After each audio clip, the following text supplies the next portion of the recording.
لور د لاس زه ډېر وشرمېدم.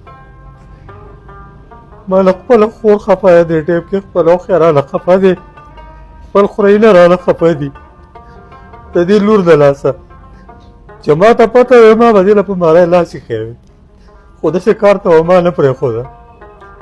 بلکل د دې څیز نه زه لاعلم وم. د جمعې ورځ به زه مانځه تلم، مانځه نه څه ټایم فارغ شو به یو ملګري سره ناست وم، قهوه مې څښله، قهوې پیاله مې چوسکله، د زوی مې رنګ رالو، خو ابوجي وایي کیسر چې وویشتو. زه یکدم ودرېدم، ما ورته ویل چې وویشتو ته چېرته یې؟ وایي هسپتال کې یم. ما هماغه ټایم رکشکه وکړه، هسپتال ته لاړم. هسپتال ته چې لاړم خورای مې په وینو کې پروت و.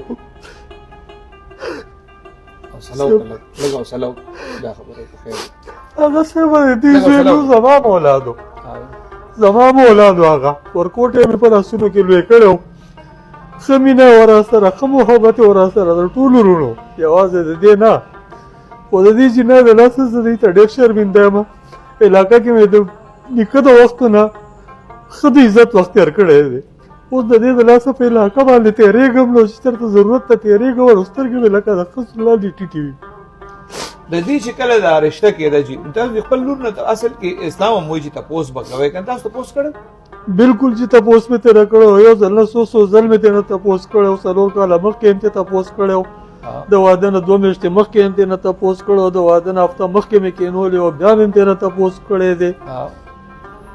خو د دې هم دا خبره وه چې هېڅ هم نشته دی.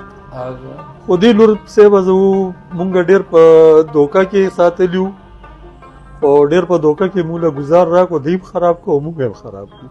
دا ستاسو لور سبق ویلی؟ جی سبق یې ویلو 15 پورې. په 22 نومبر باندې د شاکبل تاڼې په حدود کې یو الګ قتل شوی و، د هغه کیسر نوم و. د هغه 2 میاشتې پهله واده شوی و. د هغه د قتل په کیس کې د هغه ښځه او د هغې مبینه اشنا چې کوم دی هغه گرفتار شوي. د کیسر پلار سره ناست یم، دوی نه به پوښتنه کوو چې یاره د دوی په دغه ورځ باندې دوی ته دا واقعه څنګه اطلاع شوه؟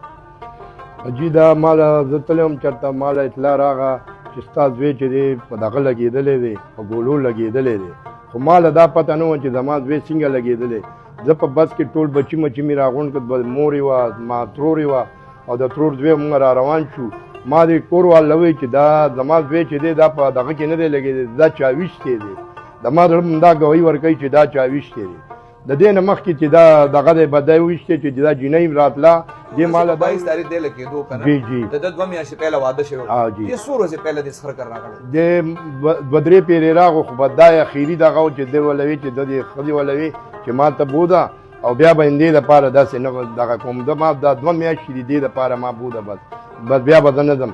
دې ما له وویل چې یاره ماما ته به غوسه کېږې نه چې زه درته څه ویم، یو 15-16 پیرې وې. ما ویل زوی په څه به زه غوسه شم؟ ته ما انګور راته وي چې ته به په څه غوسه شم؟ ما زه نه غوسه کېږم، خیر څه چل دی؟